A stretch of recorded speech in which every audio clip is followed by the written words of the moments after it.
Good morning, my friends. Do we have sound? Yes, apparently we do. Operator Starsky here, and as always, welcome to our stream. Today we will discuss some very interesting topic. Do those two uh, individuals that you saw on the thumbnail work together to destroy Ukraine? Holy shit. If I was in a military right now, if I was a state employee, of course I would say, no, Trump is such a democratic and peace-loving person, and he was just misinformed and yada yada. But because I'm a free person and I have a right to speak freely, of course, I can share some of my observations with you, my friends. There's another reason why you should subscribe to my channel to stay informed about the only facts. That is my hashtag, because I don't work within any communication strategies of any states. I'm saying what I see. But before we talk about it, I need to charge myself with coffee, my friends. Literally, I just woke up like 30 minutes ago. You can tell from my voice because it sounds so cool in the morning. Um, and we should also talk about several updates that uh, took place yesterday or overnight, because there's some really cool news coming specifically from the area of Suja, and from the area of the terrorist federation, and not so good from the territory of Ukraine, because 73 Russian kamikaze drones were shot down overnight. There was another massive Russian drone strike. 2023, 2024, they would send 20, 30, 40 drones at night, and we would struggle shooting them down sometimes. But this is, by the way, a very interesting graphic that I will show you a bit later, okay? Currently, they're sending 70, 100, 150, 200 Russian drones at Ukraine, and this happens every single night. Ukrainian air defense reports shooting down 73 of them, but again, because this is a game for two, there was a massive drone strike reported on the Russian territory as well. We know about strikes that took place in Voronezh, Lipetsk, Rostov, and Korneva. Korneva is in the Kursk, I believe, or Bryansk, or Kursk. Anyways, um, so we have an information that an oil refinery in Ryazan, I'm picking words because I'm still sleepy, oil refinery in Ryazan was targeted by high precision Ukrainian debris, right? As usual, they reported, the Russians reported intercepting all of the good Ukrainian drones, UFOs, the Ukrainian flying objects. And because those high precision debris are very nasty, they precisely targeted the Russian fuel storages. We can see the slight smoking coming from that area, supported with some intense flames, though, but just slight. This is slight smoking, my friends. Everything's good, everything's under control. The drones were intercepted using our oil refineries.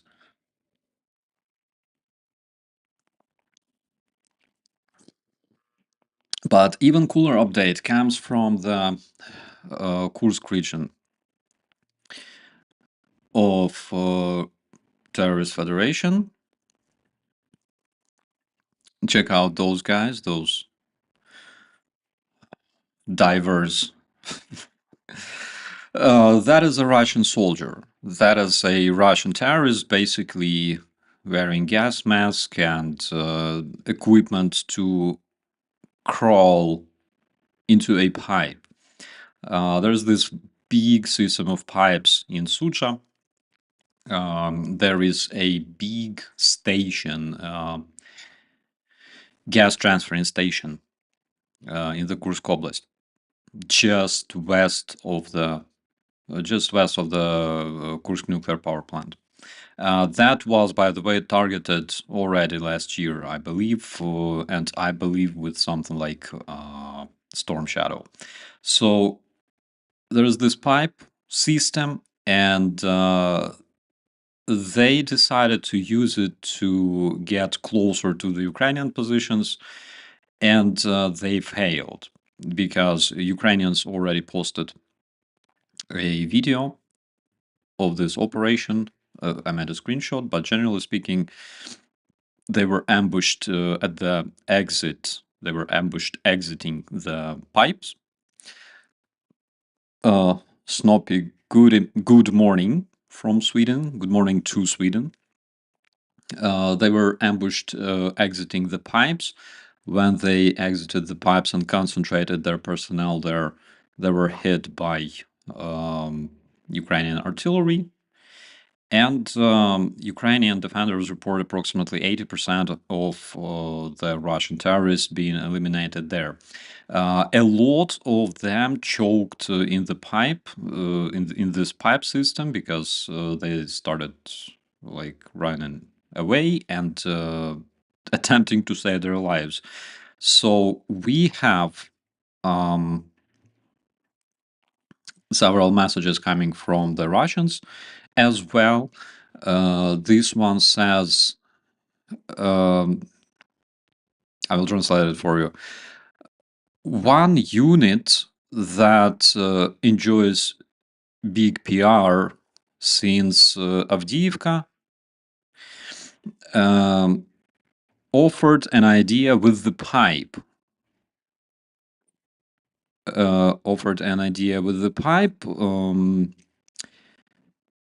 Saying it in a way like we can repeat, And the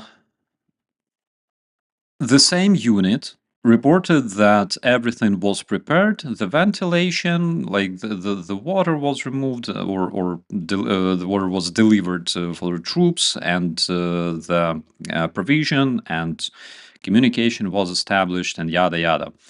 But turned out that nothing was prepared. And by the way, this message comes from the Russian monitoring channel, just so you could understand. The result is known, is apparent. The question is, who will be responsible for those people who choked?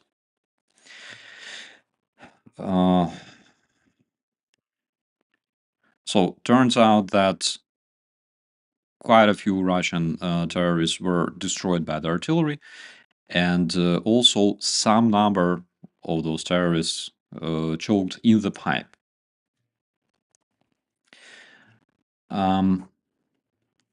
That is interesting. And also yesterday there were a lot of very, very bad updates coming from Kursk Oblast generally, because Russians, using the fact that Ukrainians don't have access to the American intelligence anymore, they started to push as much as they could. They literally threw everything they had, including the North Korean military. But after this update, turned out that the situation stabilized, and even though there is still some very, very active combat taking place in that area, but the risk of being surrounded doesn't exist anymore. That is according to the reports from the General Staff of Ukraine, and according to the reports of the guys at the area. All right. I hope you enjoy these like morning streams, because it's morning now in Europe, and it's also not so late in the Pacific area, and very late in the area of the United States, Canada, South America. I hope it's more or less convenient. It's very... I'm up late tonight, says Mr. Anglo. Uh, I will try streaming in the mornings. I don't know. I enjoy it. It's when you wake up, your mind is absolutely fresh, and we have a lot of viewers from the parts of the world that unfortunately had to miss my streams every single time because it's either too late for them or too early. So I'll be switching a bit. Okay, let's talk about the main topic of this stream. Hello, Grab. Hello, Linda. Uh, Hello, Kind Karma from Australia. Mike Hunt. Hola de Puerto Rico. Oh my God. Hello, hello. Um, let's talk about facts because facts don't lie. Okay, there are people who lie about facts, but generally speaking, facts don't lie. Numbers don't lie. Didn't like numbers much back in the times when I studied in the school, but with the age, you start understanding that they're very, very important because they don't lie. Um, there are key indications showing that Trump and Putin basically work together. They have the same goals. And there are more of them, but I decided to make them five because it's still early morning and I cannot think properly, okay? So I came up with five. I'm sure that you can come up with more. 3 a.m. in Ohio, says China. Oh my God. I'm so sorry. But again, it's Saturday, Sunday. I hope that everything will be fine, friends. Sunday. Tell me if everything is closed in Ohio like it is in Germany. I want to know because in Germany on Sunday, basically everything's closed. It's very, very hard to buy like, I don't know, like pizza or something.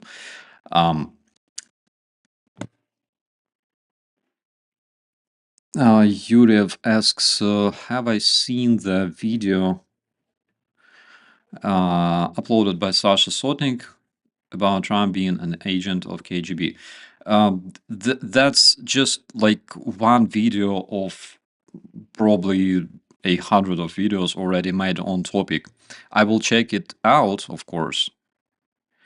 But generally, am I convinced that Trump is a KGB agent? I'm not, but do I believe that he can be? Of course, I believe.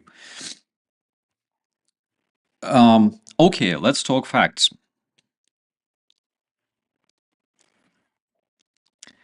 One thing very important to remember is that Putin wants Ukraine to stop receiving defense aid. I mean, you don't have to prove this one. He talked about it with his interview with in his interview with Tucker Carlson.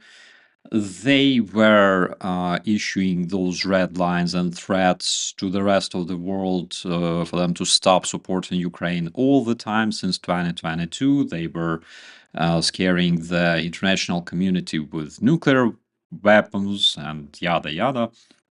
It's a known fact that Russia feels extremely vulnerable, not in terms of like its territorial integrity, but in terms of its advance in Ukraine, in terms of its offensive, the whole invasion basically stopped at this moment because Ukraine has Western weaponry to deflect Russian strikes and Russian attacks.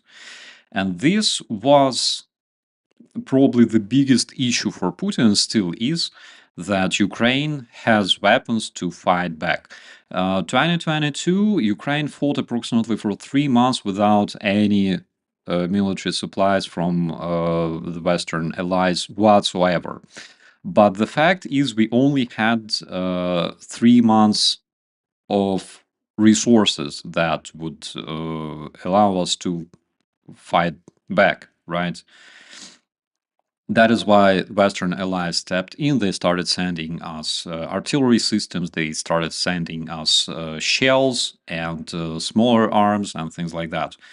And eventually, from taking approximately 1,000 kilometers a day on a daily basis, Russians finished with either completely stopping their advance in Ukraine as of today, 3 years later, or literally taking square meters of Ukrainian territory, losing thousands of people. So this is the effectiveness of Western weaponry in Ukrainian hands, right? So Putin wants weapons to stop coming to Ukraine because it hurts his invasion. It hurts his plans. He doesn't care much about his soldiers, but the fact is, it also hurts his soldiers big time.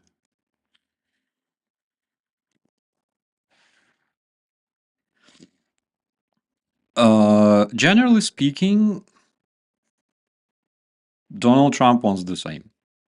If you convince me that Donald Trump wants and does something to provide Ukraine with weapons, with intelligence data, uh, with anything to help Ukrainians fight back, please do in the chat. We will discuss this, but from what we can see, it's not happening. It's not the case. It's opposite, right? One interesting fact. Remember, in several videos, I mentioned that it's a strange coincidence that as soon as Trump became a president, we can see increased number of Russian strikes, and they basically changed their strategy in terms of their airstrikes on Ukraine using missiles and drones. We can see it happening, and I would like to support my statement with actual data because here, for example, the Institute for the Study of War compiled a graph, right? And we can see that around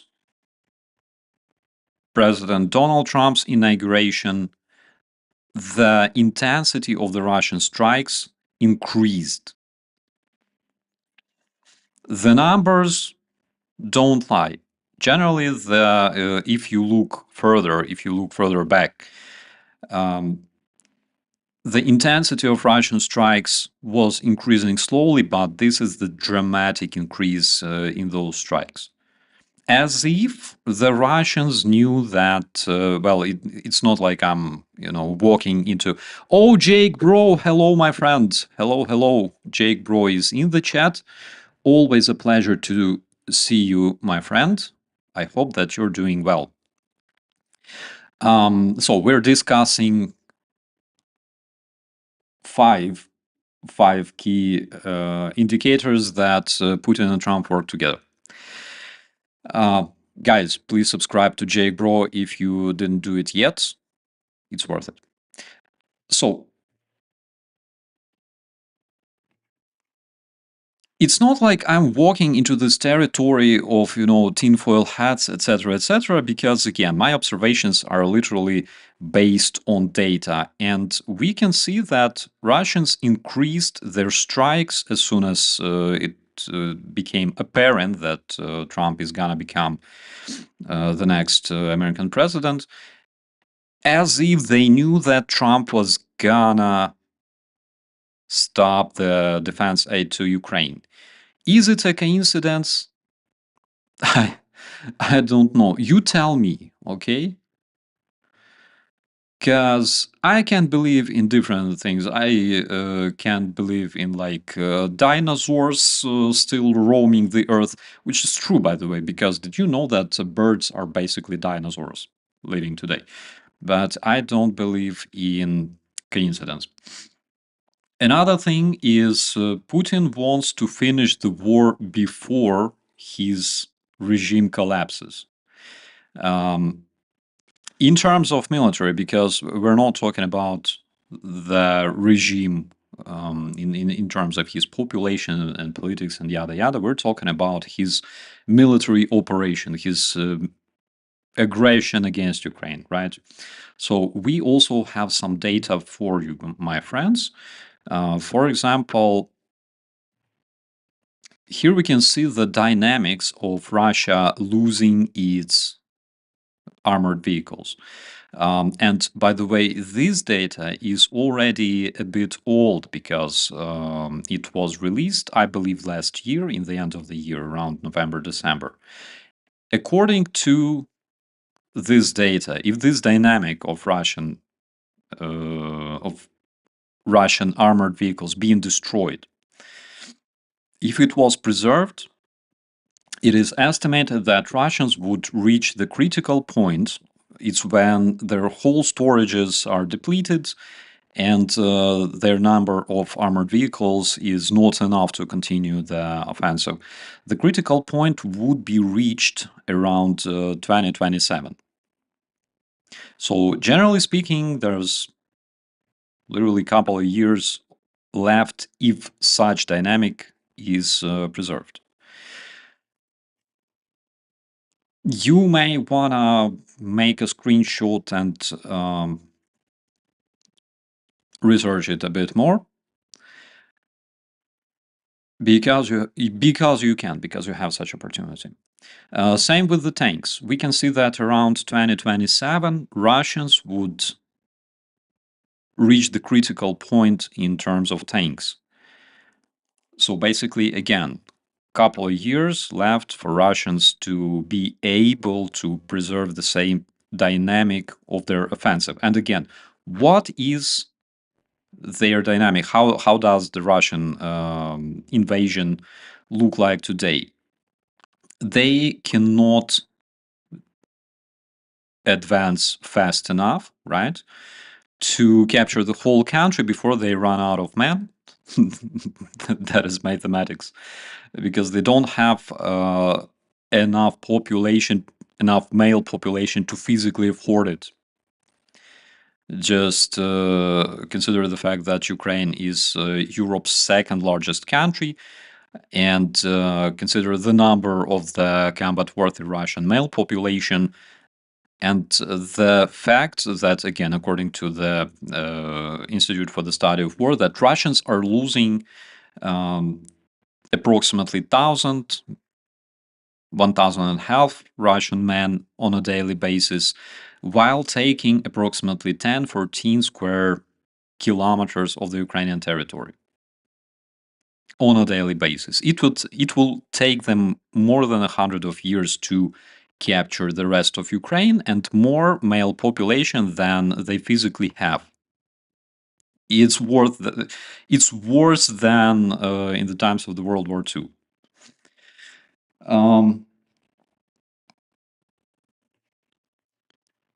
But we're talking about 2027. Tanks, armored vehicles, okay. What is the situation with Russian artillery? And this one is, my friends, very, very crucial. So nowadays, you know that Russians have big problem with their artillery shells, with the resource of their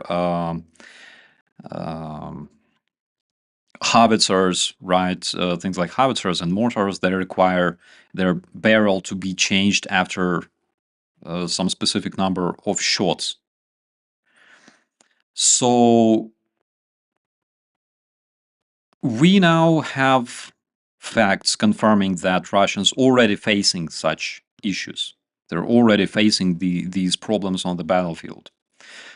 This was confirmed by Golikov. This was confirmed by Baradai. This was confirmed by a bunch of Russian so-called combat how you call them, combat bloggers, whatever. And the fact that they literally buy shells in the North Korea. So again, as Saumya Cow says there in the comments, these graphs are grossly outdated. They don't take into account the surge of Russian losses since mid last year. They were made in the end of last year, but I agree that they are outdated because the Russian losses even increased. At this very moment, Putin is trying to throw whatever he has using this opportunity and the fact that Ukraine cannot afford losing much of the 155 millimeter shells on them, but Ukraine does, which basically results in Russians losing more than 1,000 men on a daily basis. So I agree with you on this one. Therefore, those critical numbers can be reached much faster. And in terms of artillery, it's very important to understand that Russians are risking of reaching the critical points as far as artillery already around 2026. I predict it may even happen a bit faster, a bit saying months. Okay.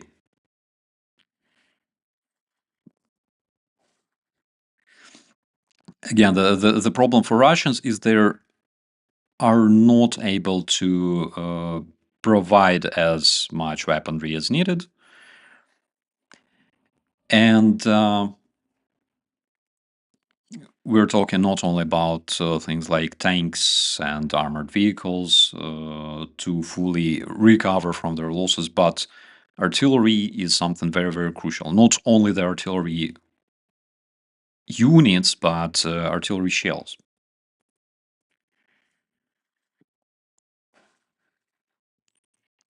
Okay.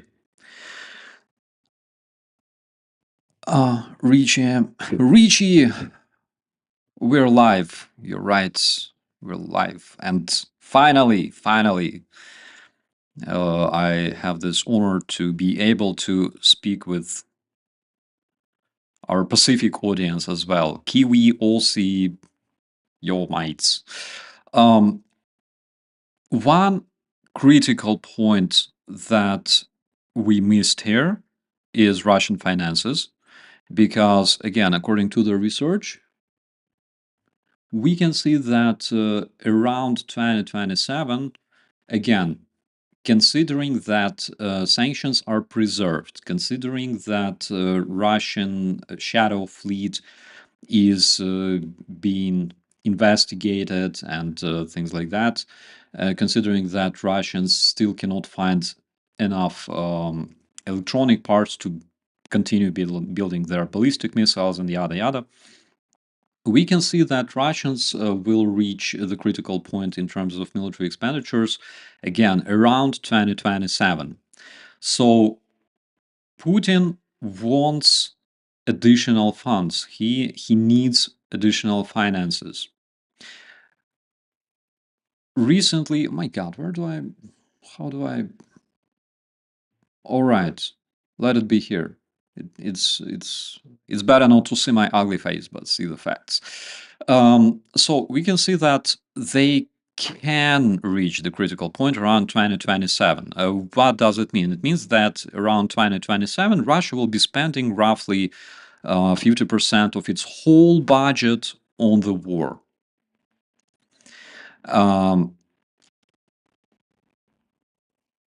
Recently, President Trump said that he will pressure Russia with enormous sanctions and tariffs and blah blah. If you want to know what I think about it, generally it looks like that. Russians, do you want peace? Russians are like, no. Okay, there's tariffs and sanctions, deal with it. Russians like, okay, we're ready. We want peace. We want negotiations. Sorry. We want negotiations tomorrow. Bring Ukrainians here. And Trump goes, you see, Russians want to negotiate. They're such great guys, Putin. We have absolute understanding with Putin, in all the issues that are happening. We have like the best cooperation and understanding, but those Ukrainians still refuse to die. They don't want to give up their 4 regions. They don't want to violate their constitution and hold elections, the presidential elections in Ukraine during the wartime. They suck, okay? They suck. Russians, good. They decided to cooperate. That's why we're lifting sanctions. So that is just my opinion, but whatever Russians do will benefit them here. Like if they disagree with the sanctions or if they agree with the sanctions, anything will benefit them in this case because the very question was made entirely wrong, in an entirely wrong way. Therefore, Russians require additional funds to invest in their war, to invest in their military production, possibly oil, of course. And Trump is very, very interested in Russian oil because Ukraine strikes Russian refineries. Russia cannot produce as much oil as it could, and the oil prices globally start rising, and it makes the prices in the United States start rising as well. And when oil prices, fuel prices in the United States grow, United States citizens become less happy, right? And it's dangerous for Trump.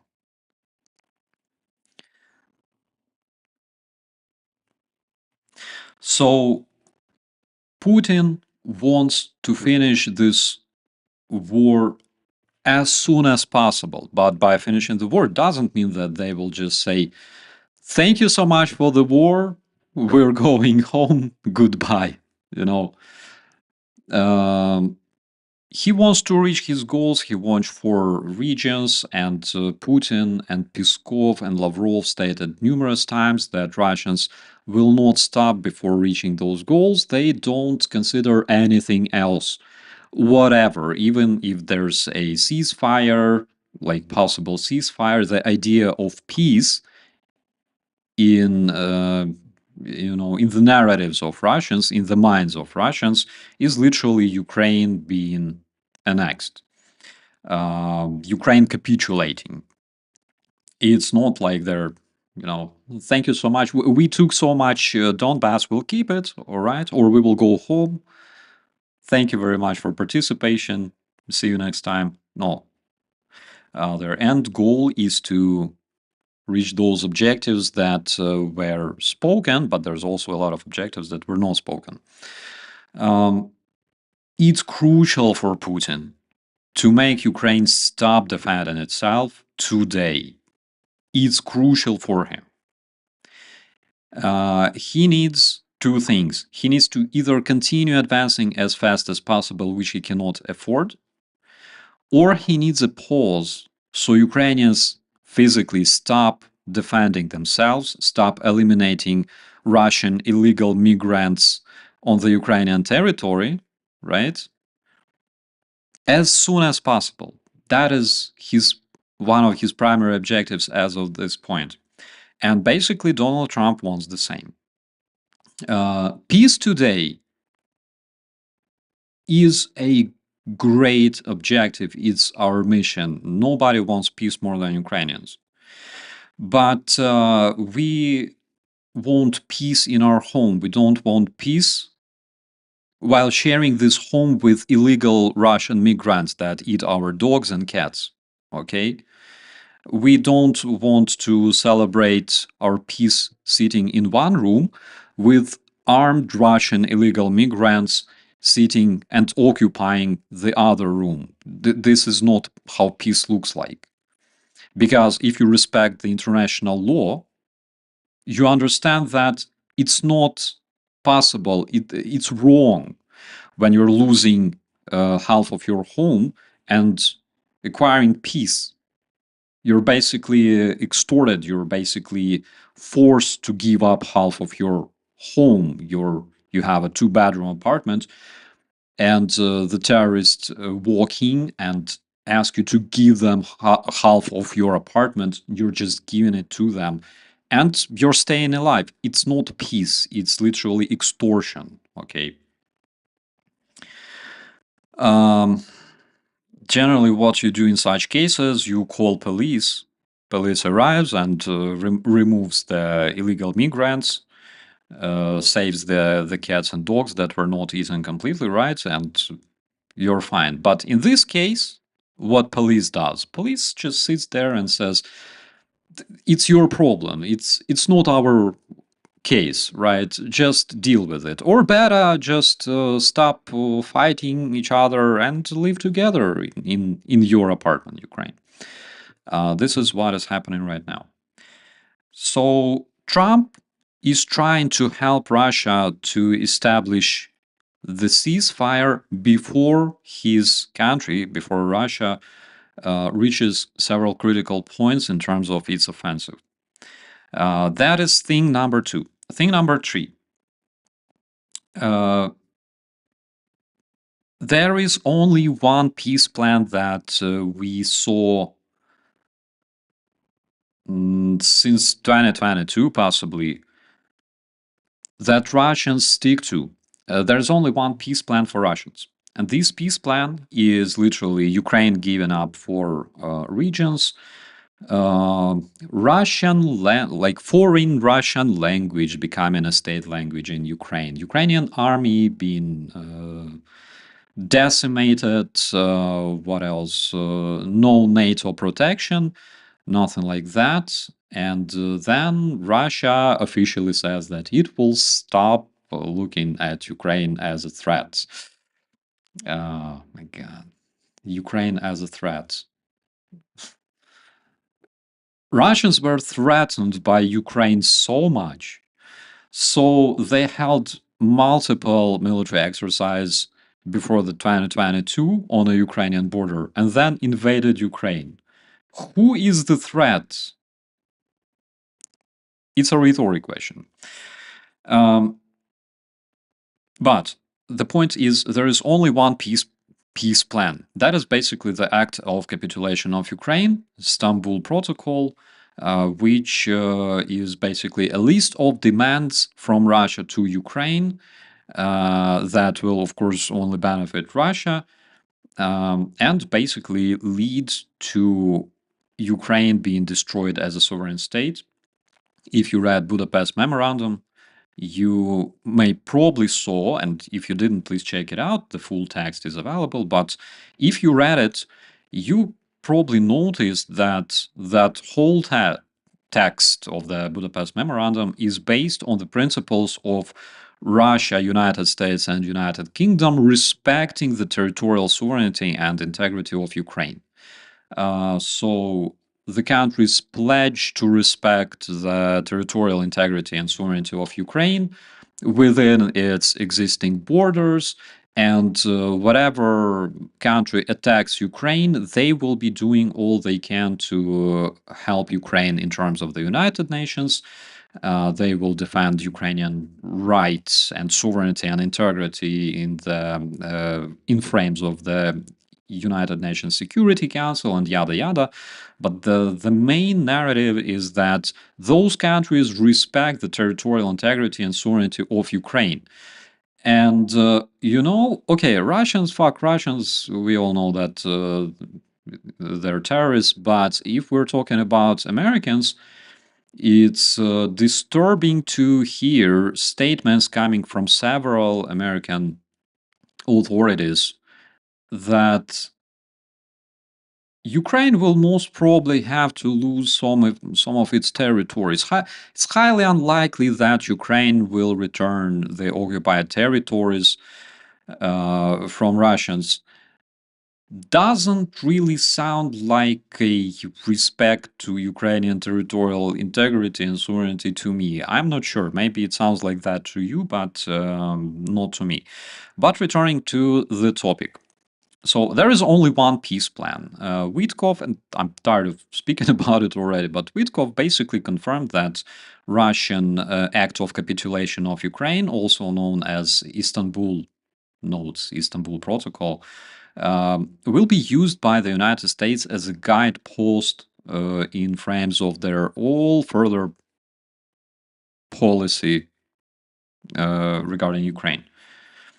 So basically, they adopted this Russian strategy as a peace plan for Ukraine. So since this moment, they will be calling peace basically a capitulation of Ukraine.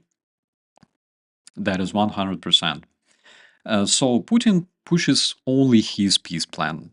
And by the way, again, why he invited Tucker Carlson to Moscow? He invited Tucker Carlson to send this message to the Western audience, to Trump supporters, and generally to the Westerners that first, you should stop supporting Ukraine with weapons, which Trump did, and you should consider our plan for peace in Ukraine, which Trump did.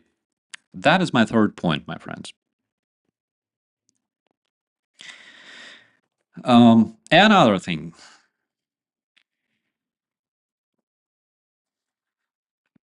my coffee finished. Oh, no, not really. Point number four. Russia invests a lot of $1 billion in destroying the image of Ukraine. Everybody knows that. Literally. They invested a lot in creating Russian bot farms. They invested a lot in this doppelganger operation that literally copy pasted legit American news outlets, not only American. And they were spreading all kinds of bullshit coming from the Russia Today through those news outlets and directly into the American brains. So literally content that was created by Russian communication strategists, Russian editors at Russia Today, it was literally installed in American brains through fake news outlets and also approximately 2,000 paid opinion makers operating on the territory of the United States. That is according to American Department of Defense and FBI. Putin spent many, many $1 billion to destroy the image of Ukraine. Olena Zelenska has a Russian passport featuring a fake ID of Olena Zelenska with a picture taken from her Facebook. Zelensky bought 2 yachts, which you can still buy on their website because they're still for sale. Zelensky bought a castle and threw out the royal family out of it. What else? Oh my God. Zelensky bought Bugatti, which Bugatti confirmed was a fake because the dude who was saying this was literally made with AI. And at the same time, also Zelensky bought Hitler's car. Um, Hitler's car, my God, who could come up with this? But unfortunately, some people believe because they lack critical thinking. This one is so cool. I wouldn't even sit in it, like literally. If I was somebody who bought that car and if I sat in it, I would literally burn right there on the seat. Uh, what next? The bodies of Ukrainian soldiers being sent for organ harvesting, right? Organ harvesting from dead Ukrainian soldiers. What else? Oh my God, there were so many of them, and basically, you know all of those. Who the hell believes any of it? How do you think? Unfortunately, look, unfortunately, not all the people studied well in school. Unfortunately, some of them failed their teachers big time. And unfortunately, some of the people nowadays believe in flat Earth. Zelensky buying yachts and Hitler's car and things like that. Unfortunately, this is true. Unfortunately, there are people who believe a person saying, I will settle a deal, I will settle a war in 24 hours. I know people, decent people, like who could think clearly, but because this was like the only message offering them, you know, this magic pill, quick finish of the war, they voted for him. Literally because he lied. That's all. Um, so Destroying Ukrainian image is critical for Russians because if you don't like Ukraine, you will literally not support it, and it's reachable easily. It's reachable over time. And Russians still have time. They have several more years until their whole invasion of Ukraine collapses. They still have some time, and they keep investing in destroying Russian image. They keep investing in black PR, right? This is something I am acquainted with as a graduated PR manager. So we can see messages like this, for example. JD Vance said that today, while walking my 3-year-old daughter, a group of Slava Ukraini protesters followed us around and shouted as my daughter grew increasingly anxious and scared. He doesn't say like American protesters supporting Ukraine. He doesn't say Ukrainian people supporting Ukraine or like protesting against our decisions. He says specifically a group of Slava Ukraini protesters, right? And it's made specifically for this purpose to equalize Slava Ukraini with people who hurt little children. I have a joke for you, my friends. I have a joke. So, Russian daddy, uh, Ukrainian daddy, and MAGA daddy. They're getting late to the maternity house because their wives are, in labor. They're giving birth to their babies, but they're stuck in the traffic jam and they arrive late. And they walk into the room of the hospital and they see three absolutely similar babies, like lying in those little beds, and they look at them, the Russian daddy, Ukrainian daddy, and MAGA daddy. They look at them and they're like, which one is which? Which is my baby? Which is my baby? Ukrainian daddy says, okay, let me try. And he says, Slava Ukraini. As soon as he says Slava Ukraini, one baby starts smiling, another baby starts crying, and the third baby shits itself. And the Ukrainian daddy takes the smiling baby and says, well, at least I know mine. So let's switch to another one. Putin also spent billions of dollars sowing discord between European countries. Judging from the data that was snatched and presented by the FBI and different journalists, investigators on Russian communication agencies,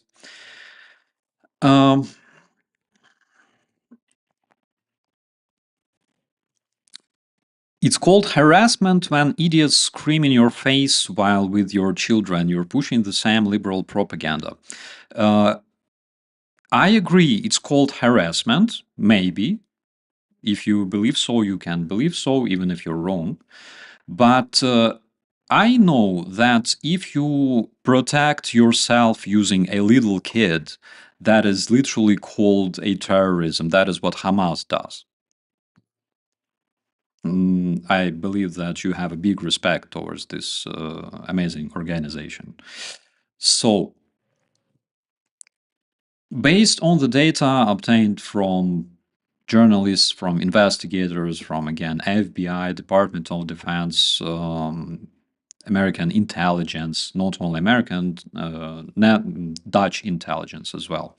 We know that Russians were working really, really hard. They developed several communication strategies to be implemented in European countries. For example, we know that they pumped up the ratings of marginal political movements, far left, far right movements in Germany, in France, in Italy, and other countries. We know that they do it for a specific purpose. They want more discord, more destabilization in Europe. For the same reason, by the way, the Russian bot farms equally work in the United States against Trump and against Democrats, against everybody else. So they saw a lot of discord in the United States. It's not like they wholeheartedly support Trump. No, they also throw narratives against Trump, like the most emotional things you can read about Trump being, I don't know, a cannibal or whatever. That is also used by Russian bot farms. I believe in the next stream I will show you some of the evidence of that. The most emotional things you hear about Trump coming from, for example, like Democratic media or his opponents, they also sow discord, right? Um, the problem is Russia is trying to destroy unity in the American society. And they not just target Trump, they target his voters. They target the people who voted for Trump. They saw the same discord between Canada and United States, not specifically targeting the responsible people, but also targeting the community, targeting the people who stand behind, targeting the civilians basically. And this is very dangerous because this is part of the PsyOps, and PsyOps is a military element. This is a military tool. So this is important to remember. Trump does the same because we know that, for example, during the elections in Germany, Elon Musk called the AfD and expressed his support. Basically, what he said was that AfD is the only hope for Germany.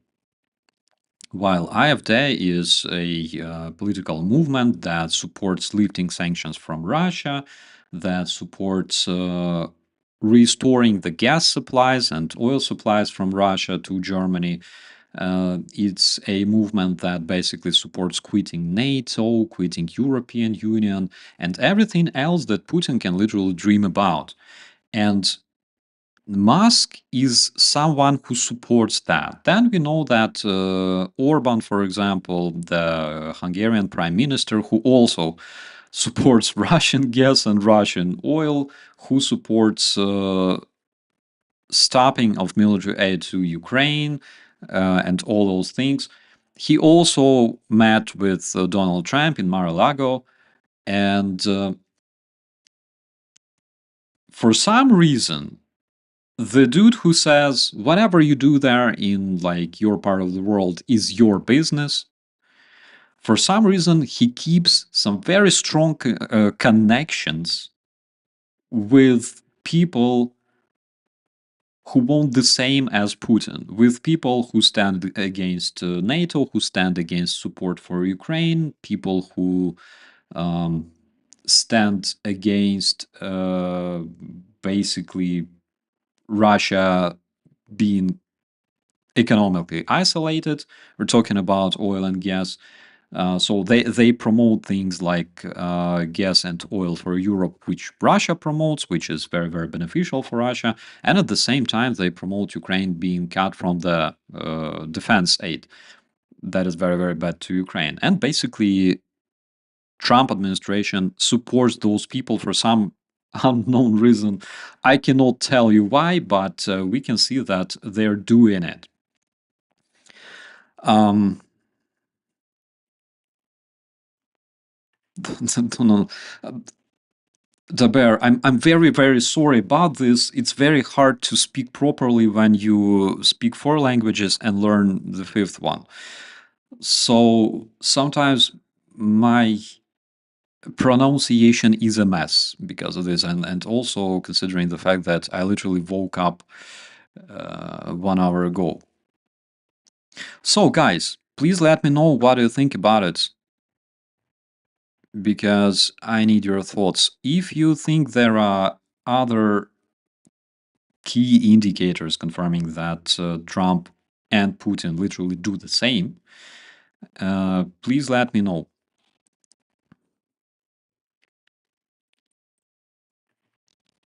They are extreme right wing, which absolutely should be outlawed from politics, period. I agree on that.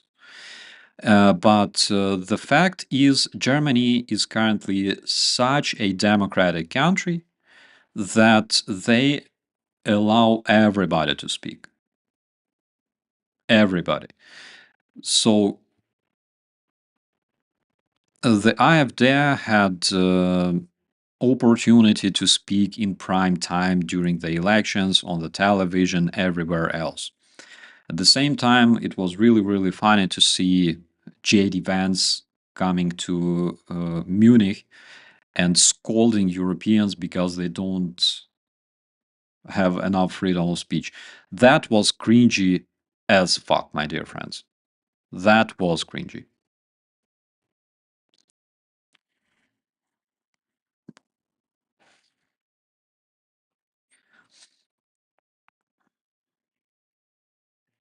Pass that info about Canada.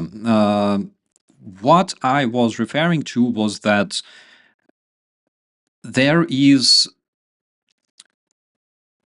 an attempt to target, for example, American society from the standpoint of Canadians. And the same we can see, for example, in the United States when Trump administration, like laughingly refers to Canada as 51st state. When you hear that from spokespeople, from officials in the White House, that is crazy. But another crazy thing is when people are being made to hate each other, like that is Americans' fault. Uh, all American supporters who voted Trump are like basically to blame for this, which partially is true because literally they helped Trump to become a ruler of the United States, the one he is. It's true. But at the same time, why it happened? As a communication specialist, I can tell you that it happened because Trump's communication team was very strong. It wasn't good in terms of our values, okay? They were lying that Haitians were eating dogs and cats. They were lying about COVID. They were lying about all kinds of things. They're still lying about the financial aid to Ukraine, which wasn't $350 billion. I don't know like where those money even originated. I'm still struggling to understand. They lied a lot. They used a lot of lies in their election campaign, but it worked. So it's a question whom to blame, people who voted or people who lied to those people who voted. Again, as a former communication manager in different, oh my God, commercial companies, political parties, including, I know how it works. You can lie to people when you are going to become a president or somebody. Not just you can, you do that. It's a fact. Is it wrong? Yes, it is. Does it work? Yes, it does. Do people who create those companies care about like their society and other people? No, they don't. Like it works, they have their money, and basically they're happy. They're happy with the results, their clients happy with the results. Therefore, I don't blame people. I know that they're responsible. I really, really hope that they will understand the responsibility of their votes.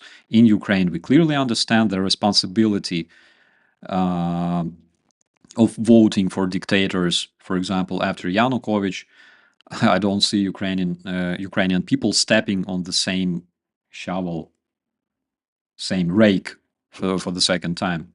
No.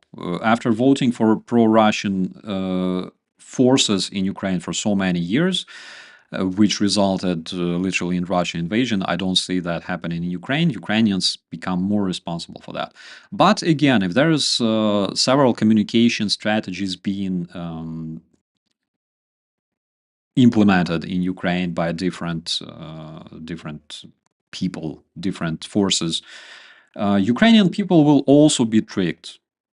Elections is a very, very emotional, probably most emotional period of peaceful life in a given country. It's very emotional. It's full of blatant lies and full of manipulation. You cannot see more manipulation in a country than during the elections. It's fact.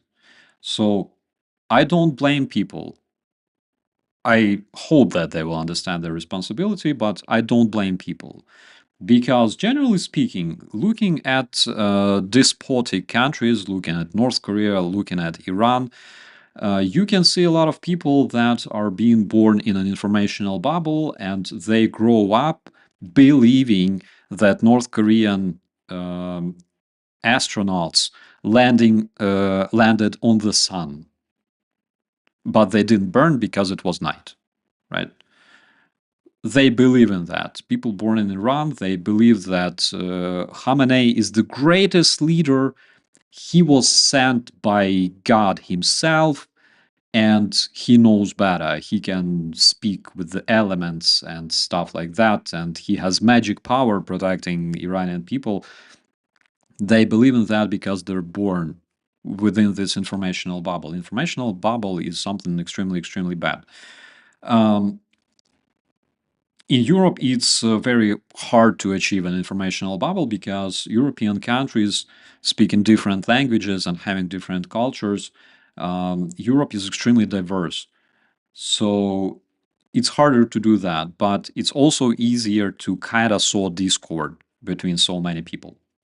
But at the same time, I think that European countries slowly started implementing the strategy to counter the Russian misinformation, which kind of works successfully. And Ukrainians help them doing that big time.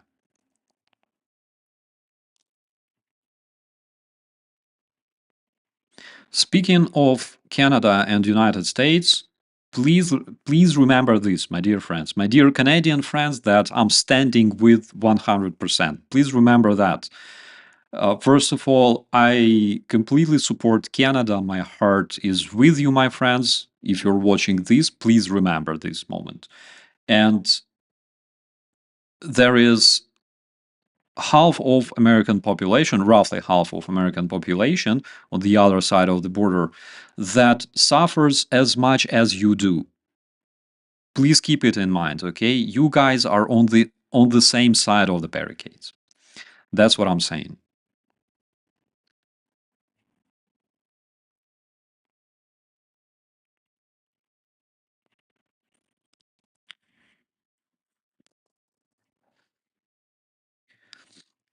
Canada loves Ukraine. Same here, my friend. I remember 2016 when we had mutual military exercise in Canada. Oh my God, in Canada, in Western Ukraine, together with the Canadians. It was really easy to speak to those people. Why? Because those servicemen and servicewomen, um, majority of them had like Ukrainian last names, which was surprising. Majority of them spoke Ukrainian, literally, and at the same time, they were very, very easy to communicate with. um, it's it's a rare thing when you meet people and you can speak to them like this. You know, I don't know how it's happening, but yeah, like it's true. Miroslav Burtovy sends his hugs and kisses in the chat. That is my bro. He doesn't sleep because it's 10:20 in Kiev. And generally, Ukrainians have their sleep fucked up big time after 2022 due to the Russian airstrikes.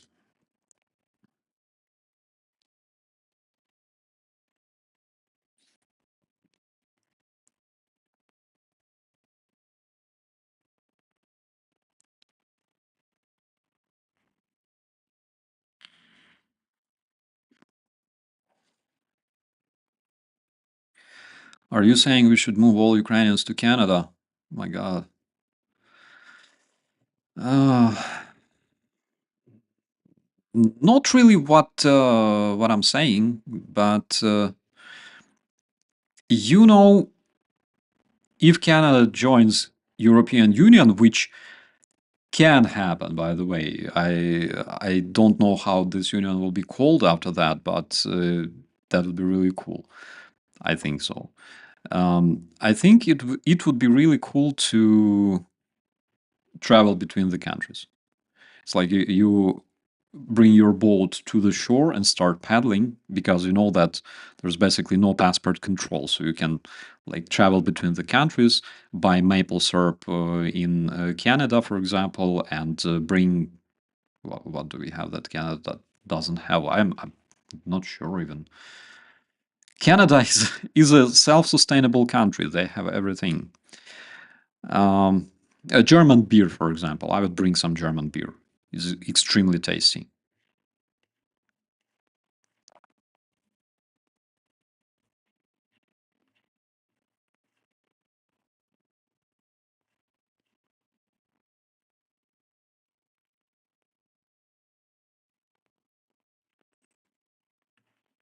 Okay, we have people from South Africa as well. Thank you so much for your support.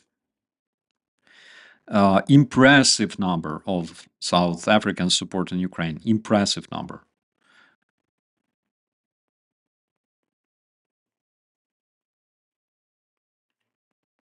If Canada joined the European Union, then we would have to hear Trump whining about EU expansion being the reason for him having to invade. Might happen, of course, because we know that European Union is an extremely evil organization, literally annexing other territories forcefully, just like NATO, right? They literally go to your country and say, you should become a member of NATO now, and you have to obey, or else.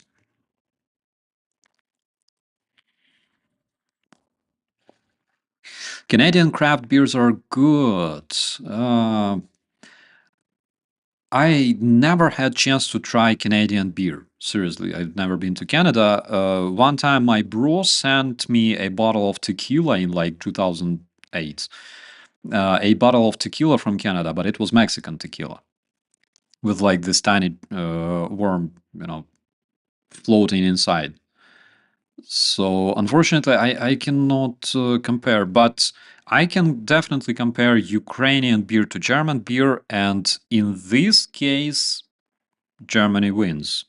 Like, German beer is extremely cool.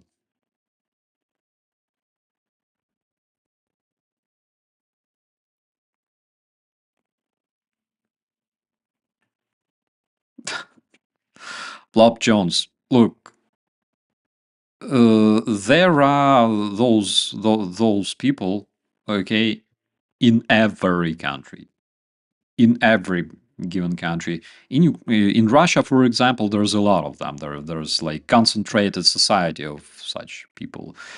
Uh, but generally speaking, they're everywhere in Ukraine as well.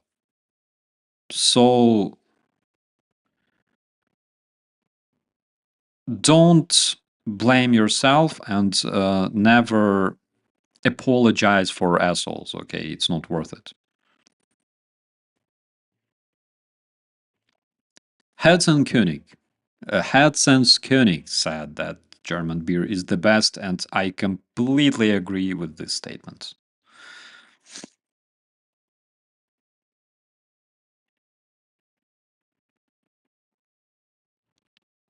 Have you eaten Polish paczkis? No, I don't think so. I tried Polish pierogi. I tried generally most of the stuff that you can find in Poland. I play war strategy games for years. It's so weird how all this is like my games. I bet you played Crusader Kings. That is my favorite one. It was. I didn't play it for years, but it's really, really good one. Had coffee, still sleeping. Same here. You know, I'm half asleep even after having like this huge cup. And because my lady is still sleeping, she cannot make me another one, unfortunately. Uh, we need to be military unions. Australia, Canada, and Europe means we will have a lot less GDP costs per country. I don't know. But what I do know is it's a very, very important topic, my friend. So let me just share it with you. So it is reported by Donald Trump and his supporters that, generally speaking, United States spent the most money comparing to other countries on Ukraine's aid, right? That is what they state. And Oliver Alexander generally compares this to, for example, Denmark. United States spent, again, according to the data that is available on like Ukraine aid tracker and stuff like that, $64 billion spent by United States and $7 billion spent by Denmark. Population of United States 347 million, Denmark 6.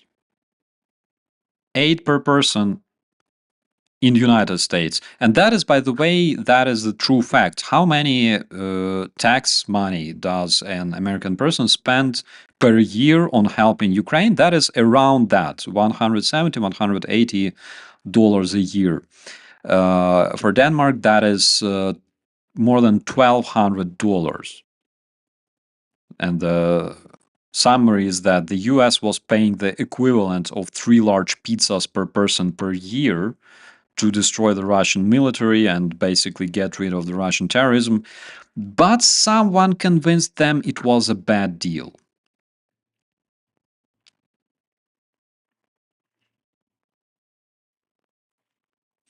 Uh, what is the fact? The fact is that United States is a leading economy, and $300 billion for United States, and for example, $300 billion for countries like Denmark. In terms of the people's welfare, those numbers are absolutely different.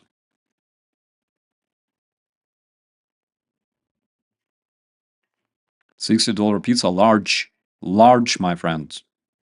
The biggest pizza you can imagine.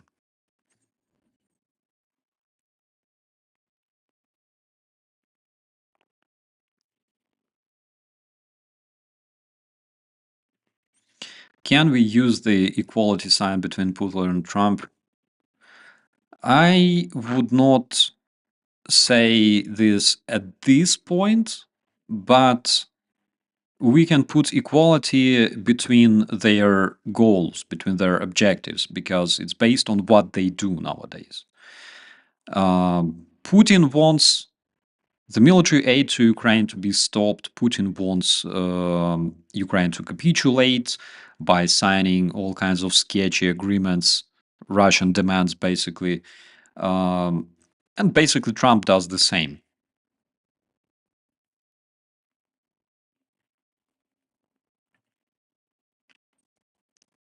I have spent more than 3 years worth per month here. Oh my God.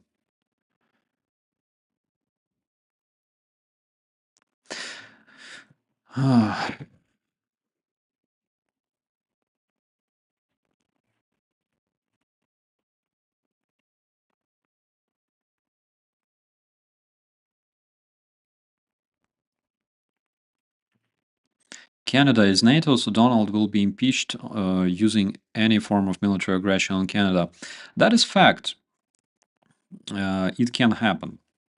Like, if he wants some kind of military aggression on Canada, that can definitely happen. But what is more probable is that, because it already exists and it's effective, okay, is that a bunch of Canadians wearing either American or Russian camouflage will emerge out of nowhere on Russian or American armored vehicles, out of nowhere. And they say, we want our state to join the United States of America. Like it happened, for example, in Crimea 2014, Luhansk or Donetsk. They can emerge there and capture a bunch of administrations, remove the Canadian flag and install American flag, and basically say, we are Americans now. And that will be a problem, because how can Trump react to this? Trump will say, we will deal with those guys. There are actually two options. It's either he can say, we will deal with those guys, we will communicate and settle the war in 24 hours and everything will be fine. Or he will literally say, those guys expressed their constitutional will of joining the United States and we're welcoming them back. Hybrid warfare, my friends, it's not as easy as just sending tanks to a different territory and grabbing whatever you can by force. Unfortunately, because Trump has a very, very close communication with Putin, as he says, Putin can advise a lot in terms of hybrid warfare, how he did it with Crimea, for example, how he did it with Donbass. And all those things can work today on the territory of NATO countries, while they are still NATO countries.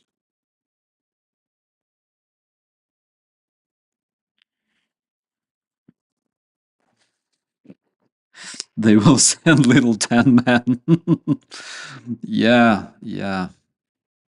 I'm laughing, but it's not funny actually. It's a nervous laughter. Okay.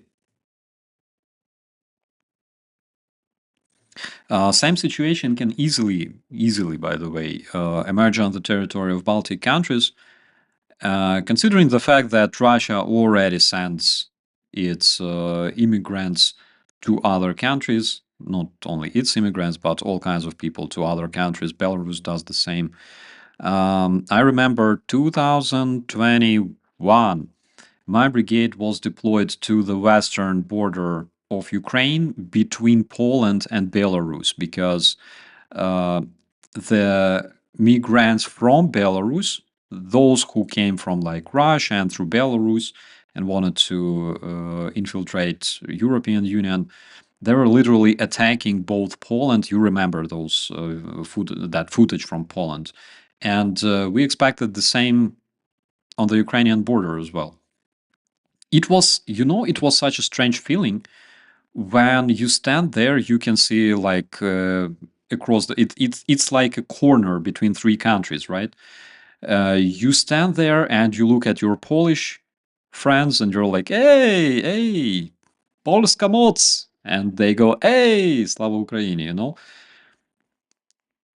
And when you look at the Belarusian territory, it's silent. There's nobody there. There's literally Belarusian border guards sitting on the observational positions and observing you as if you're like their enemy already. It was 2021, I believe, and it was crazy.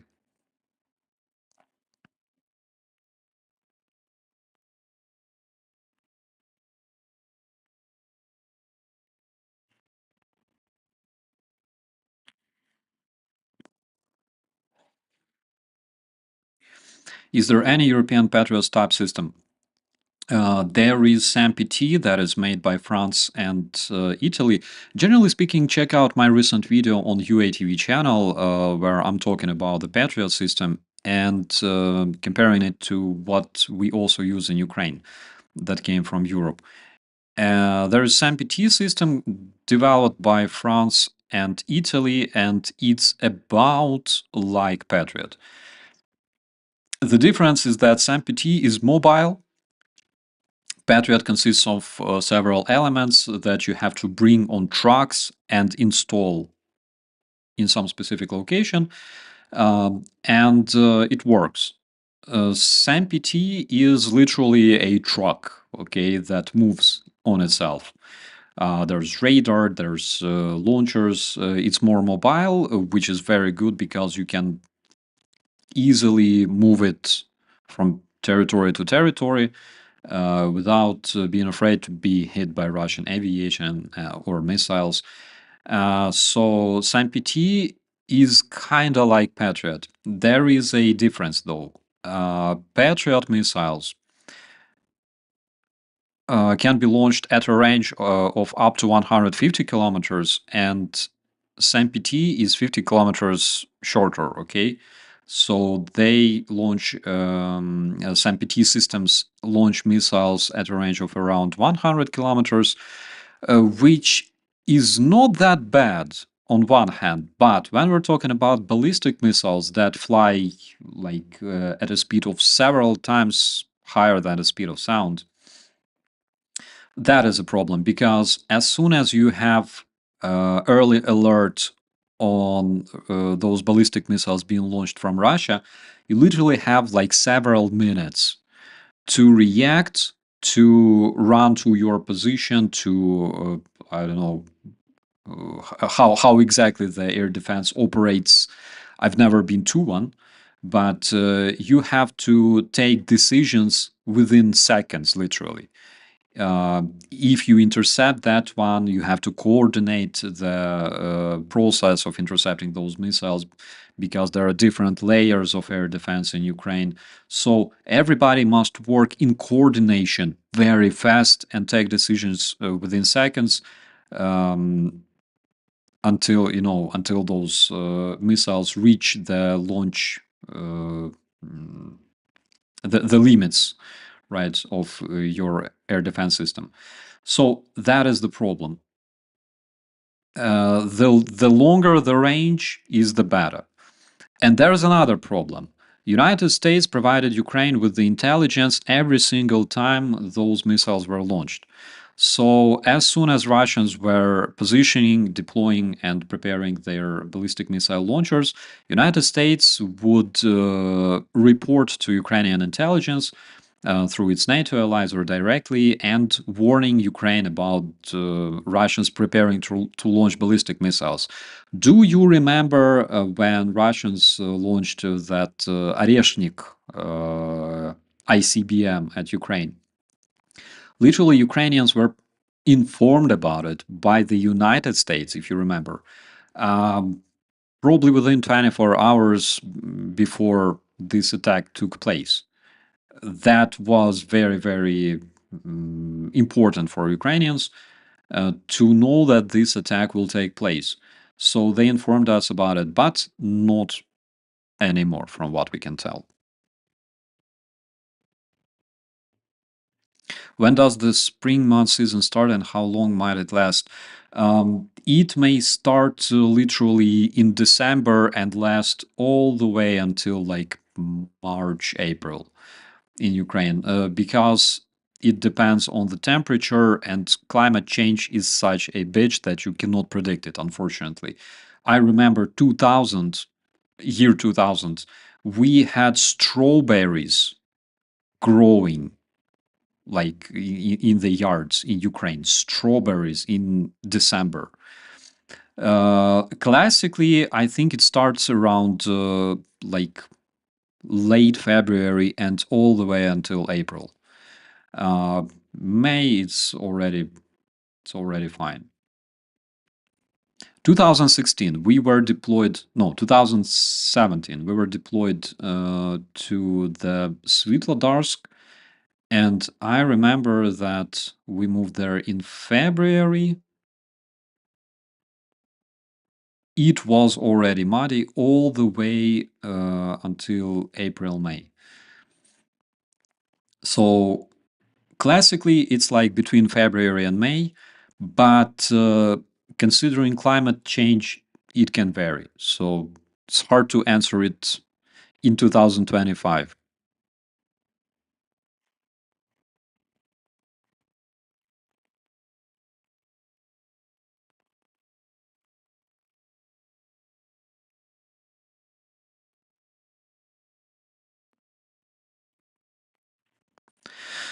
The Russian army just announced that all inmates that return home after finishing service will be sent back to prison.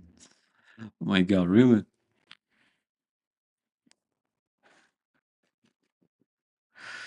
So they have no choice.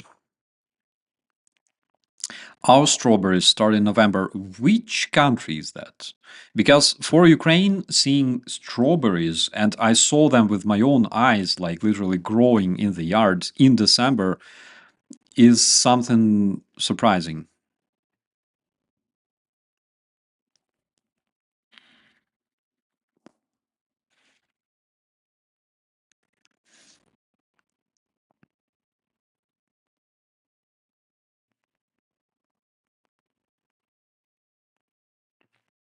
26% of Americans to blame for the shit show. I tell you this, according to statistics, that is something about 14% in any given country. In any given country, you have approximately 14% of the best people in the world, the worst people in the world, and everybody in between. So if you blame 14%, around 15%, that is approximately the number, but again, it works in any given country.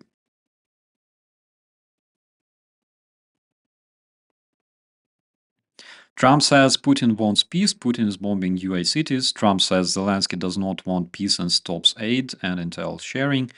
Either is a complete moron or a Russian asset or both. I would go with probably the last one. But this is what we see. Russians were saying that they want peace, and they were literally killing people in Bucha on the streets. They were bombing Ukrainian children's hospitals and things like that. And literally every single day they were repeating that we want peace. We want the killing to stop, and Ukraine can stop the killing easily. They just need to stop shooting and agree to our demands. And nowadays, Trump, in a different accent, but literally says the same. Have you heard that the Terror Russians is about to start mobilizing this month? I had such rumors. I saw such rumors in several monitoring channels. But we need some confirmation. Hello, hello, welcome to my channel. Thank you very much for joining us. It's a big pleasure and honor to me personally.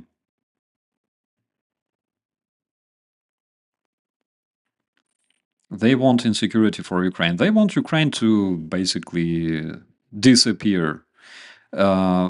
Russians are extremely mad that Ukrainians keep fighting and basically multiplying our Russian efforts by zero. And it also makes mad. It also makes people like Joe Rogan mad. Oh my God, we're on the brink of the World War III. Russians are shooting their ICBMs. What if they're armed with nuclear warheads the next time? Can't Ukrainians just, give up and die? Those maniacs, they want to bring us to the World War III. Ukrainians are to blame because they want to live. Ruski Mir is definitely very different from the Western concept of peace. 100%. The Western concept of peace is peace through collective security. That is why we have NATO, which is the best military alliance you could imagine. There's nothing better than NATO nowadays. Um, Ruski Mir is basically like USSR.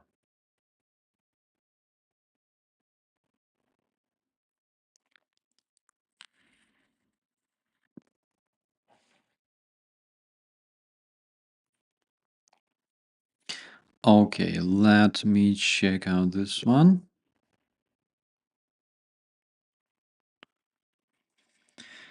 Let me check out this one.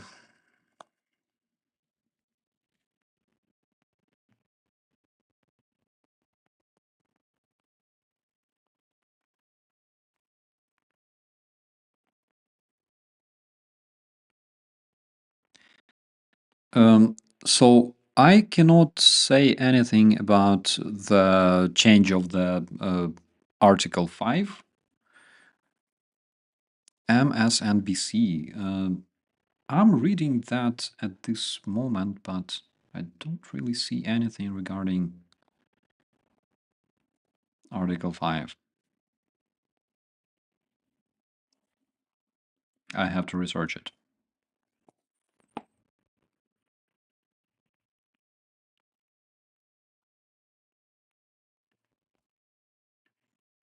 Trump wants to be just like Putin when he grows up. So there's a very easy recipe if you want to be like Putin when you grow up. First is kiss boys' bellies, right? Kiss horses, fly with cranes, ride bears, do all kinds of crazy shit. Okay, uh, blow up houses with your citizens peacefully sleeping inside, and invade your neighbors.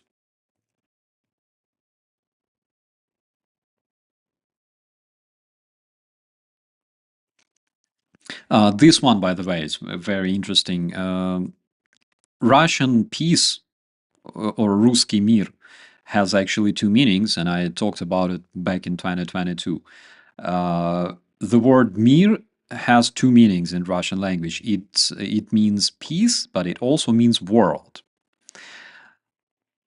That is very interesting. When Russians have this patch that you can often see on Russian terrorists saying, "We want Mir, preferably all of it," right?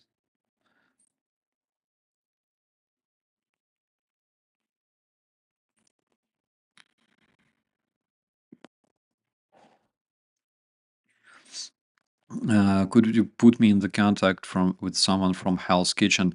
I cannot. Unfortunately, I don't have contacts, my friend. But if you already applied, I think you should do it several times because you know how it happens with the messages. You gotta be more incessant, unfortunately, because you need to harass people to make them hear you. It's not only regarding Ukrainians, everywhere it's like that. Kiwi, we have a family member from the New Zealand here.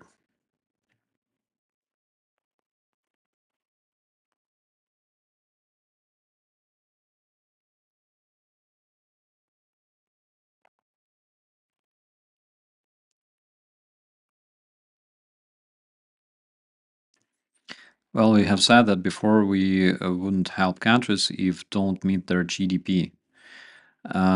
Yeah, that's what I've heard coming from Trump. But again, if we're talking about, for example, I don't know, France helping uh, the American colonies during the American Revolution, they didn't care much about like the GDP of those colonies. They just helped France and uh, Netherlands and Spain. They just did. They helped them because otherwise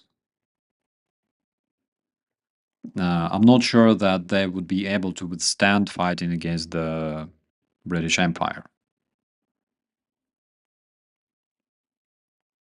The other day, I asked the mega people in my community posts about it. The mega people who think that helping Ukraine is not their business. They don't like fight your own war, right? I guarantee that a lot of them don't even know that the Statue of Liberty was not built in the United States.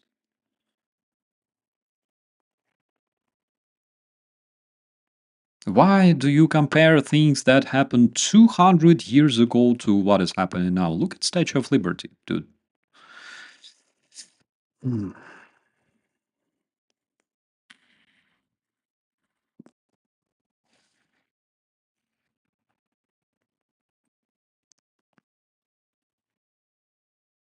I have been to the edge of the flat earth. There was a cat there pushing things off the edge. True story. I think it was Fluffy, my cat, by the way, because she uh, likes to misbehave. I tell you that. Sometimes she would push me out of bed. Are the North Koreans still active? Yes, they are still active. We have reports since yesterday that Russians started this massive counteroffensive in Kursk, and they also involved all the North Korean reserves they had.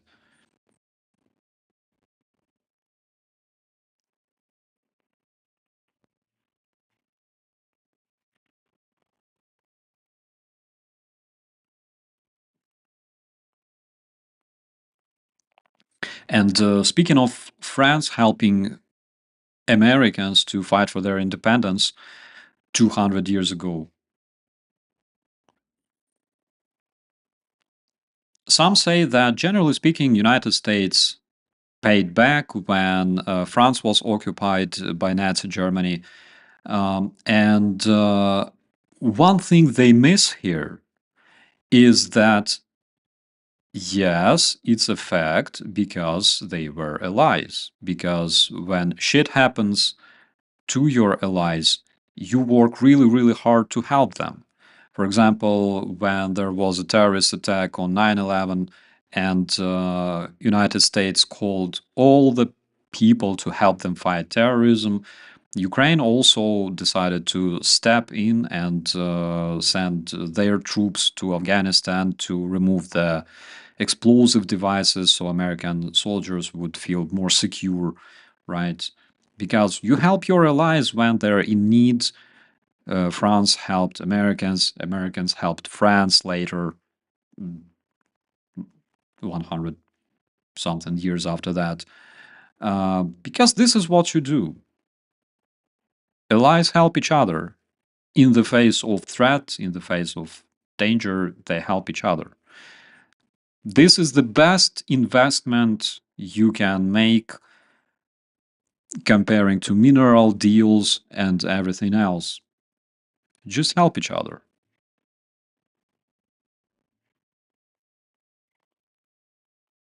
European memory goes back far further than 200 years, just saying that's true.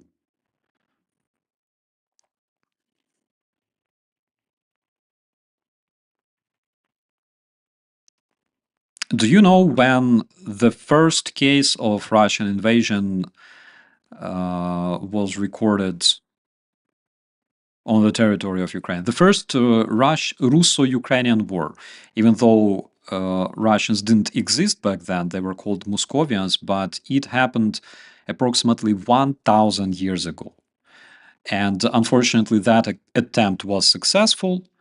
Uh, that was a moment when Russian knights attacked Kiev, and there was a big battle. And unfortunately, that time they won, but not for long.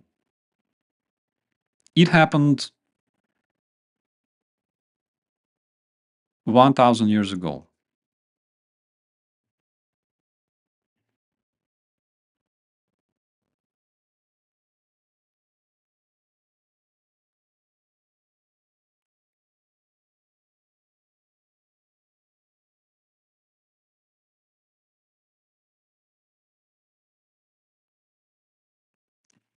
NATO countries went into Afghanistan to assist the USA after September, and those allies never built the USA. Yeah.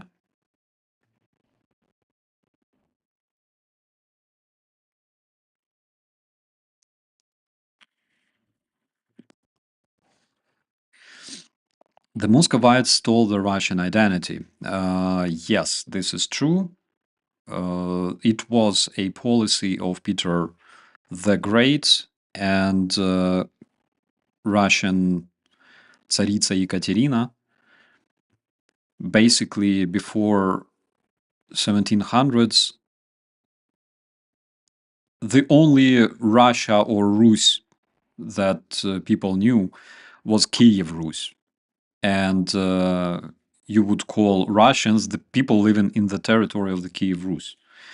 And because they had this crisis of identity, the Russian elites, 1700s, 1800s, they mainly spoke French and German. They couldn't even speak Russian properly. So they had this crisis of identity. That is why they snatched the name of the Kiev Rus and called themselves Russia. Before that, Russia, like literally Russian Empire or whatever, with its center in Moscow, didn't exist physically. It was known as Muscovia, Muscovian Kingdom, Muscovites.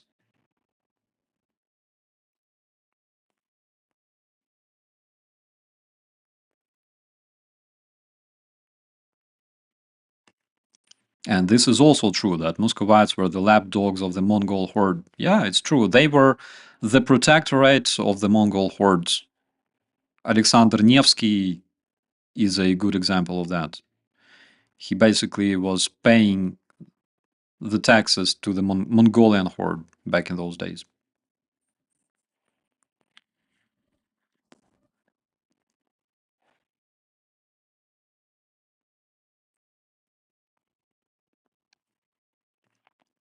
Leisure Cat. Hello, hello, my friend, by the way. It's so cool to see you again.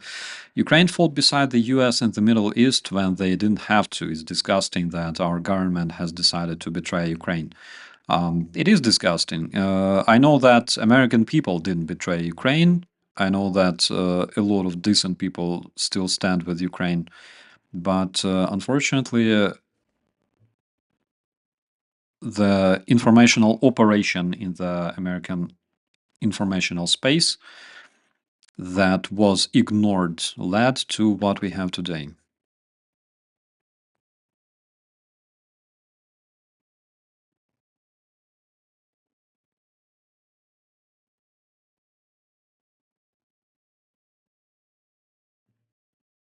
Do they secretly work together to destroy Ukraine? It's no secret. It's no secret, but the main thing is how they call it, because both Trump and Putin call it the war for peace, the invasion for peace. They want the killing to stop, right? But there's a nuance.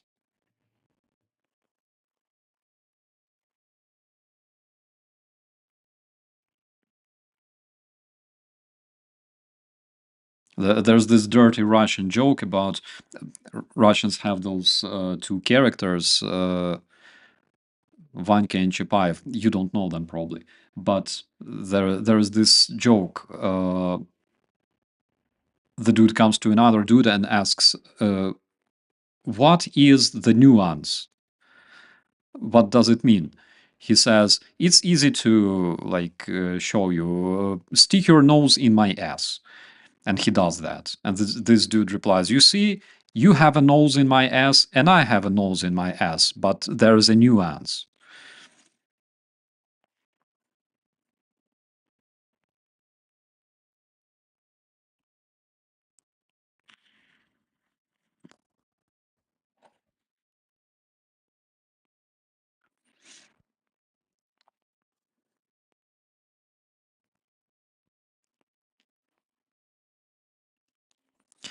To American people, the American people feel betrayed by their government. Many of us in Canada have family in the States.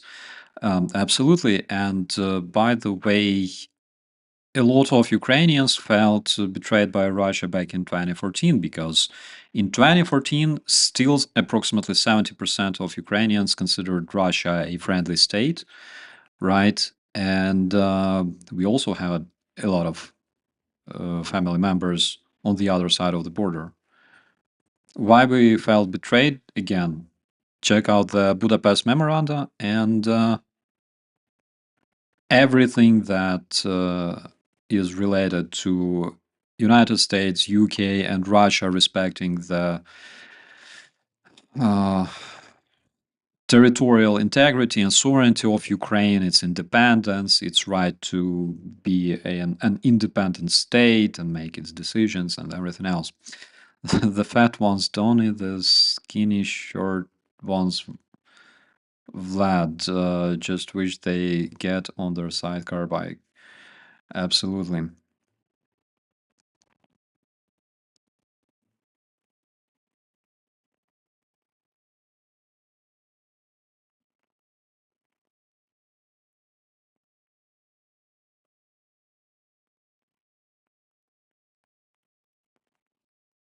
I still say we work on mental health, we start to heal the world.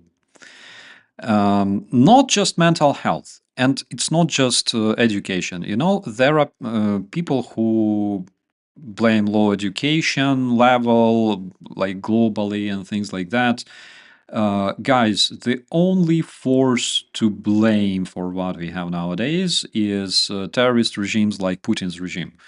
It's important to remember if they didn't exist, everything would be fine. Look at the progress the United States made turning into a leading world's economy. Look at European countries, and everything was fine. I think if the terrorist regimes didn't work um, to destroy unity, to sow discord, probably we would not face the challenges that we're facing today. On the other hand, developing this thought, I think that the very fact that they exist is basically something that motivates us to become better. Unfortunately, it also motivates some people to become worse.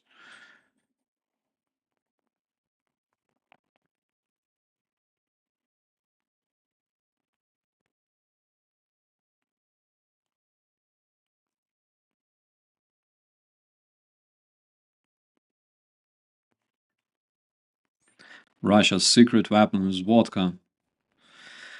Russian secret weapon. Hello, hello, Pietro. Russian secret weapon is violence because they base all their strategy, agenda, lifestyle, mentality on violence.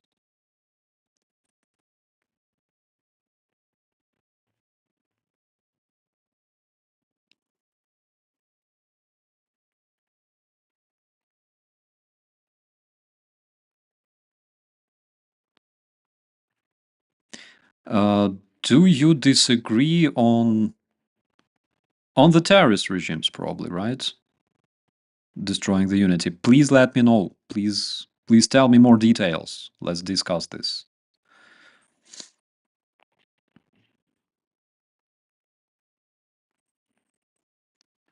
Any sane person can see Trump is doing Putin's favors when he yelled at Zelensky, of course, and everything he's ever done is good for Putin. Of course, it's obvious.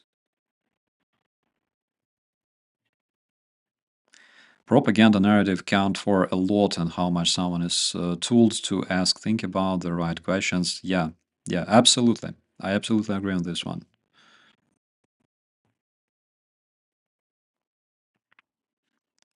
Everything wasn't fine. Russia attacked UK with yeah, it happened. UK was helping Ukraine training Ukraine troops since 2014. Yeah, it's true.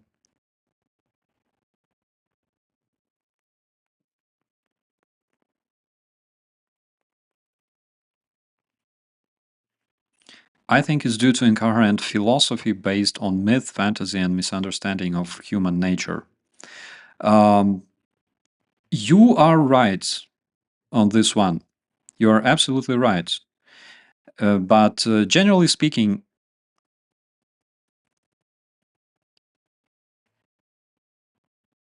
there were always people who had no critical thinking. There were always people believing in all sorts of myths. They were always there. They didn't disappear anywhere. There were much more of them, actually, back in the days when people believed that, I don't know, stuffing cockroach in your ear will treat you from diarrhea, when they didn't know that germs existed, when they believed that the earth was flat and everything else. There were much more people believing in all kinds of supernatural stuff. But what didn't exist back there was a terrorist organization that would specifically stuff people with crazy shit, like literally like Tim Pool, what he does, right? He takes content made in Kremlin and stuff this this content into an American mind. Uh, Such things didn't exist. Deception existed back then, but it wasn't a culture. It wasn't a military tool back then. Now we have terrorist regimes specifically creating this to destroy the unity. Well, it looks like the art of deception that Sun Tzu was talking about thousands years ago, but it wasn't a science, right?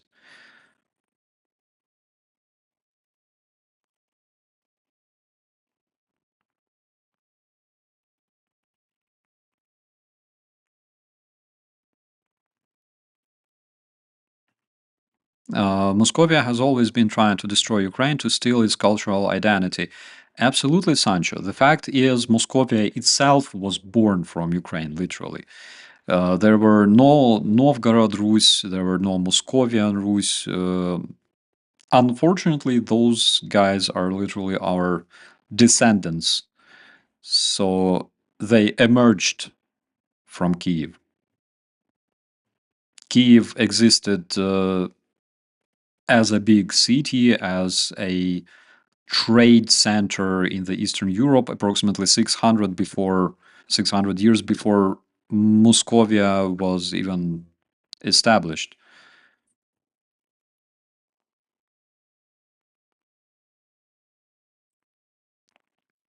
It sucks to be an American these days. My friend, don't think about it like this. Think about it as a challenge.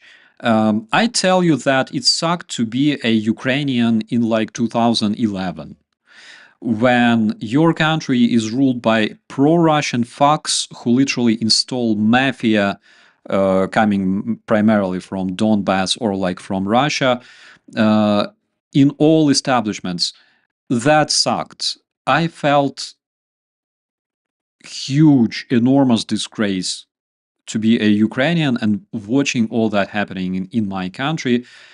People who had absolutely no respect towards other people, just like Russia nowadays do, they ruled my country and they represented my country. The dude would go to, for example, to like Japan. There is an like etiquette, there is like diplomatic protocol, right? When you go and you meet royal family, you don't fucking run to them saying, oh dude, hello, like dude. No, but that's exactly how, for example, Yanukovych acted before he fled to Russia, of course. It was a disgrace for Ukrainians. That sucked, but we fixed it in 2014.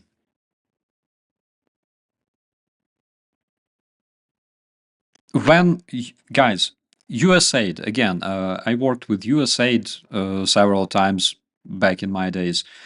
I know a lot of those people. I know amazing job they were doing in Ukraine and around the world. But when Yanukovych started repressing those people, basically limiting whatever they were doing in Ukraine, uh, and trying to bow to Putin by doing this. I felt a big, big shame as a Ukrainian. But to us, it turned into a challenge. You cannot just sit down, and wait until something changes. You should do something yourself. And by the way, American people were those who always inspired us because in the United States, you can protest, you can express your opinion, you can express your position. It was always like that. Majority of European countries, they were looking at the United States when there was something incredibly cruel done to their citizens. They were looking at the United States. What would you guys do? So you guys served as the source of inspiration for Ukrainians. Same as British people, by the way, during the Russian full-scale invasion in Ukraine. When you are in Kiev, you always, look at the British people during the blockade of the British Isles, during the strikes on the British cities. That is exactly what is happening in Ukraine right now. And Ukrainians are often inspired by resilient British people who withstood that insane period of our history. What we can do is we can inspire each other. That is extremely important. We can inspire and motivate each other with with the best practices, with the best experience that we have. Not the worst experiences, like let's just isolate. Fuck them. We have our own problems. We all have our own problems, and we can help each other withstand.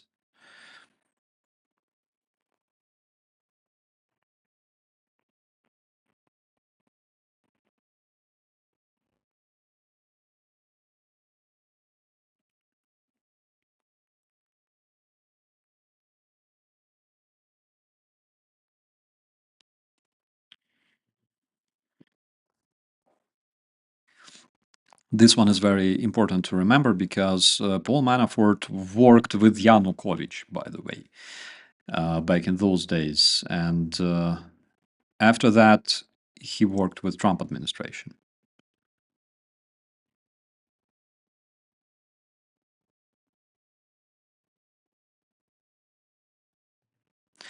Have you heard the crazy rhetoric of Dugin? Sancho, I made a whole video on Dugin. One of my streams, please check it out. I made the whole stream dedicated to this individual and what he does to Russian mentality and to Putin, by the way. Did you know that the first secret organization, not so secret actually, because a lot of Russian writers and artists were connected to it. It was like Masonic, sort of Masonic organization in Russia that Dugin became a member of, was called the Black Order of SS.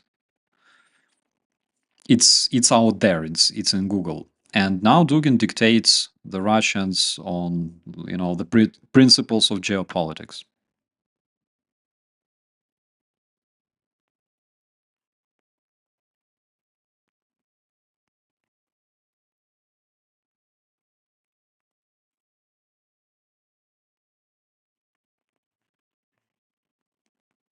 Christina, power is unity. That's the thing. Our biggest strength is that we can be united and we act together. When Russian full-scale invasion began, and you saw that those millions of people on European streets, on American, Canadian streets, in South America, in South Africa, in Australia, you could see those millions of people That is the main thing. Guys, what makes us strong is not just that we are united, but also that we are active. Uh, Russians' main target audience in European and countries of Northern and Southern America. Main target audience is literally the audience of people that are not really active. They are reactive, right? Their main target audience, people who like don't feel related to any other country. Whatever happens, there is their problem.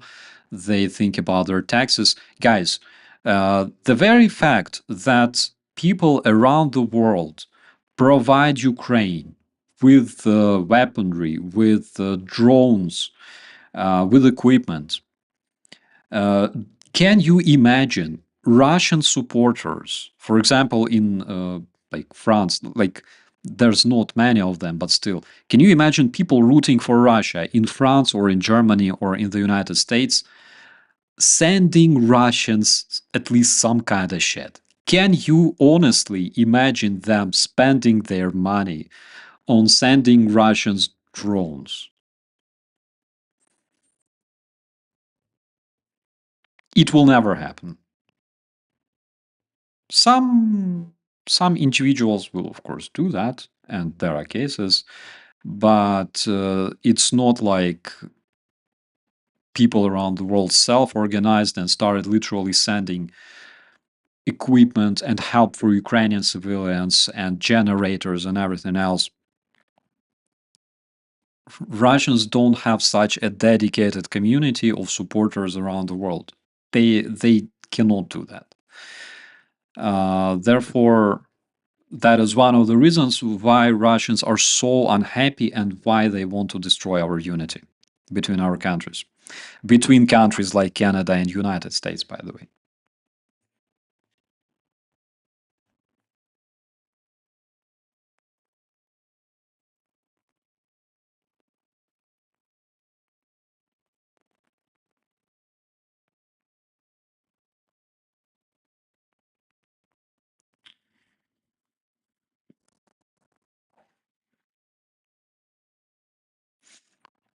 The Russian target audience that you can find in like Europe or in America, they like earning money.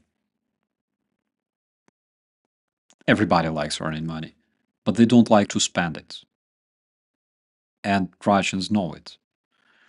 Again, nobody likes to spend the money, but the difference is that we can look in the future and we know the value of collective security. Everybody else, like they just don't. They don't care much.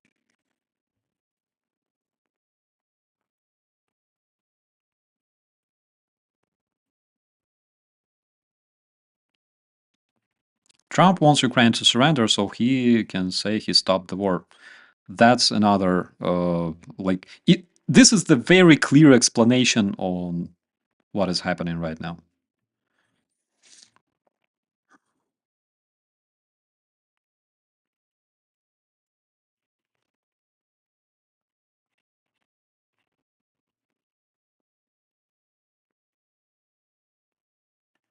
They like to spend it, but only on themselves. Yeah, I agree.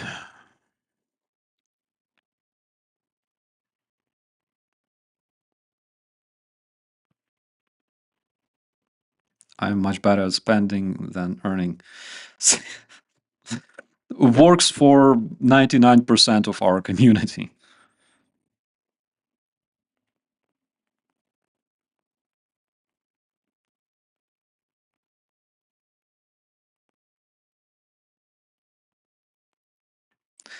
Oh my God, 520. Yeah, you gotta go and take some rest. Again, thank you so much for your support. And my friends, I will be finishing this stream because in like, oh my God, in 30 minutes, I have an interview with some kick-ass dude that was with us during the whole Russian invasion, and he was with us from the very first day. I gotta interview this person, and soon you will see that interview on UATV in the Brave Hearts. The recent one made with Viper from the 422nd Battalion, highly advised for you guys to see. And happy Sunday.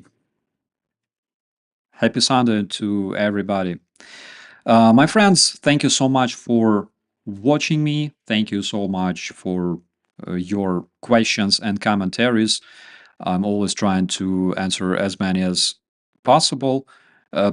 It's always great opportunity, to communicate with you, my friends, and my family. Always a pleasure to see you guys. Stay safe, and thank you so much for supporting Ukraine. This is the proper thing to do. By supporting Ukraine, you are supporting your future and our whole collective security. Thank you so much. See you later.